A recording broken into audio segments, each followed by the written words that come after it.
pimpinan Sesko Angkatan Laut, juga khusus jajaran pengurus DKM Masjid Nurul Iman Komplek Sesko Angkatan Laut, serta hadirin hadirat jamaah sholat Isya dan tarawih yang dirahmati Allah Subhanahu wa Ta'ala. Judul tausiah hari ini adalah puasa dan pendidikan keluarga.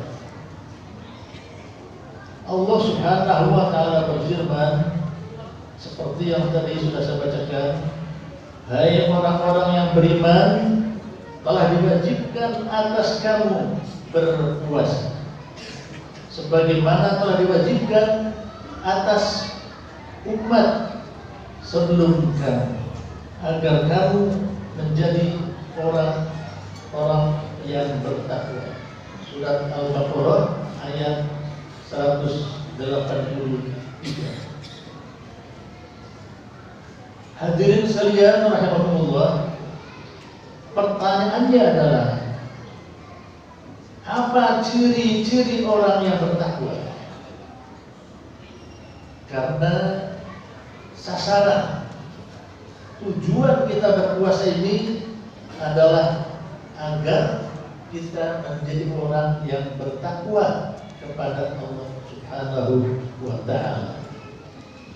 Oleh karena itu kita perlu membahas mengenai ciri-ciri orang yang bertakwa kepada Allah Subhanahu wa Ta'ala. Kita dapat melihat dalam surat Al-Imran ayat 134 dan 135. A'udzu billahi minasyaitonir rajim.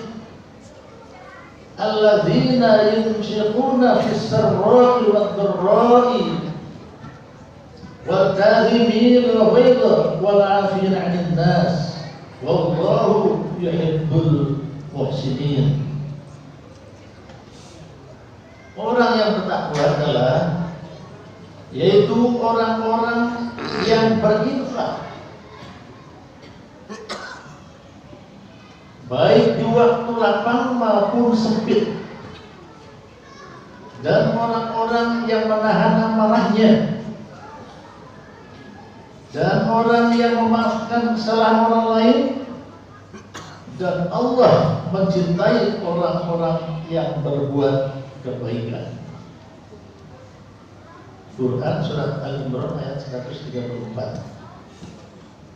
Di sini menjelaskan bahwa ada 4 ciri orang yang bertakwa. Kemudian kaitannya kita sebagai orang tua, sebagai pimpinan keluarga adalah untuk membawa keluarga kita masing-masing ini, kita membawa istri kita, membawa anak-anak kita, cucu kita, dan seterusnya, untuk menjadi orang-orang yang bertakwa. Ini kewajiban kita semuanya, terutama sebagai suami, bapak-bapak yang bertanggung jawab sebagai pemimpin di dalam keluarga. Kemudian tentunya didukung oleh ibu-ibu sebagai ibu rumah tangga. Wajib semuanya berpikir agar anak-anak kita, keluarga kita menjadi orang yang bertakwa dengan ciri-ciri yang tadi, seperti dalam surat Al-Imran ayat 134 tadi. Jadi saya ulangi, yang pertama cirinya adalah orang yang mau berinfak, bersedekah, orang yang mau memberikan sebagian hartanya bukan hanya sebagai zakat, tetapi juga sebagai infak dan sedekah. Baik di dalam waktu kita keadaannya lapang itu maksudnya rezeki kita cukup bahkan lebih, ataupun kita dalam keadaan sempit rezekinya dan kondisinya. Mungkin kita sedang pas-pasan, banyak keperluan, tetapi ingat, dalam surat ini Al-Imran ayat 134 diingatkan oleh Allah, kita tetap wajib menyisihkan sebagian harta kita, baik dalam keadaan lapang maupun dalam keadaan sempit. Kalau dalam keadaan lapang, mungkin orang berpikir oke-oke saja, karena memang lapang, banyak uang yang dapat kita sisihkan untuk membantu orang lain. Tapi kalau dalam keadaan sempit, bagaimana kita membantu orang lain? Untuk keluarga saja, misalnya pas-pasan, atau bahkan kurang. Yang perlu saya garis bawahi adalah perintah Allah, baik lapang maupun sempit. Artinya tidak ada alasan karena kita keadaannya sedikit, sempit, rezekinya sedang seret, kemudian kita tidak mau memberikan sesuatu kepada orang lain yang lebih membutuhkan. Ini yang perlu kita bangun, yang perlu kita ingatkan di dalam keluarga kita semuanya. Kita tetap punya kewajiban menyisihkan sebagian harta untuk membantu orang lain yang lebih membutuhkan. Dan ini yang perlu kita tanam kepada keluarga kita, terutama pada anak istri kita, cucu kita, supaya apa? Sejak dini, sejak kecil mempunyai pikiran, mempunyai niat dan keinginan untuk membantu orang lain dalam keadaan lapang maupun dalam keadaan sempit. Hadirin rahimahullah, berkaitan dengan membantu orang lain, ini ada baiknya saya sampaikan dialog Nabi Musa dengan Allah Subhanahu wa Ta'ala secara langsung. Di dalam kitab Mukasyfatul Qulub, Imam Ghazali menjelaskan, Nabi Musa bertanya kepada Allah Subhanahu wa Ta'ala, ya Allah, ibadahku yang mana yang membuat engkau tersenyum, yang membuat engkau senang, ya Allah? Apakah sholatku, apakah puasaku, dan lain-lainnya? Allah menjawab, bukan itu wahai Musa, bukan sholat, bukan puasa dan lain-lain. Itu semua untuk keperluan kamu sendiri, bukan kepentingan aku dan bukan kepentingan orang lain. Kemudian Allah menjawab dengan tegas bahwa yang membuat aku senang, yang membuat aku tersenyum adalah manakala kamu memberikan rasa bahagia kepada seseorang yang membutuhkan bantuan kamu. Dari sini, jadi pada saat kita memberikan sesuatu untuk membantu, membahagiakan orang lain, menolong orang lain, itulah yang Allah tersenyum melihat kita berbuat kebajikan seperti itu. Ini yang kita perlu tanamkan dalam keluarga kita. kita didik, kita latih agar kita dan keluarga punya pikiran, punya hati bagaimana membantu, menolong orang lain yang membutuhkan pertolongan kita. Apakah berupa pakaian, apakah berupa uang, apakah berupa harta benda yang lain, ataukah berupa nasihat dan sebagainya. Pokoknya yang sifatnya membantu dan membuat orang itu bahagia. Disitulah Allah tersenyum.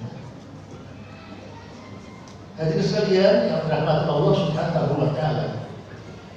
Itulah kita berinfak di waktu lapang dan waktu sempit.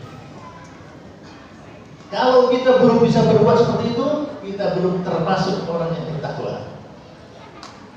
Misalnya kita hanya bisa membantu orang lain, hanya berbuat baik kepada orang lain, hanya waktu lapang saja. Waktu sempit kita tidak berbuat apa-apa, tidak termasuk itu. Kita belum bertakwa itu. Jadi sekalian, kemudian yang kedua adalah menahan amarah. Dalam surat Al-Imran 134 tadi adalah orang yang mampu menahan amarahnya. Hadirin sekalian, Rasulullah memberikan resep, tuntunan bagaimana kita mengendalikan amarah, mengatasi amarah yang sedang bergejolak di jiwa kita.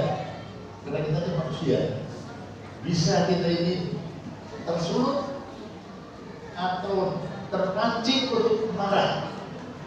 Di tempat ada 5 pesan Rasulullah untuk mengatasi amarah ini. Yang pertama, kita selalu menanamkan dalam hati kita bahwa kita berusaha tidak akan marah kecuali karena Allah Subhanahu wa taala. Dari kita kembali kita ukur dengan keridhaan Allah Subhanahu wa taala. Kalau Allah tidak ridho, misalnya melihat sesuatu yang mungkar, sesuatu yang tidak sesuai dengan aturan-aturannya, maka kita marah. Itu boleh, tapi itu dilandaskan kepada keridhaan Allah Subhanahu wa taala. Yang kedua, kita selalu membaca ta'awudz. A'udzu billahi minasyaitonir rajim. Ya Allah, aku berlindung dari godaan-godaan syaitan yang terkutuk. Kemudian yang ketiga, kalau kita sedang marah, memuncak, maka kita usahakan kalau sudah berdiri, duduklah. Itu akan mengeram marah kita. Kalau duduk masih marah juga, masih bergejolak juga, maka kita ambil posisi tiduran sambil kita berzikir kepada Allah Subhanahu wa taala. Kemudian yang keempat, kita mengambil air wudhu. Sudah duduk masih marah, tidur juga masih bergejolak terus, maka kita ambil yang keempat. Allah mengajarkan supaya kita ambil air wudhu. Masih juga tetap demikian, kemudian kita dalam hati kita ingat kepada Allah untuk tetap bersabar dan diam, tidak mengucapkan sesuatu yang memancing amarah yang besar. Itulah 5 konsep yang diajarkan oleh Rasulullah di dalam mengatasi kemarahan kita.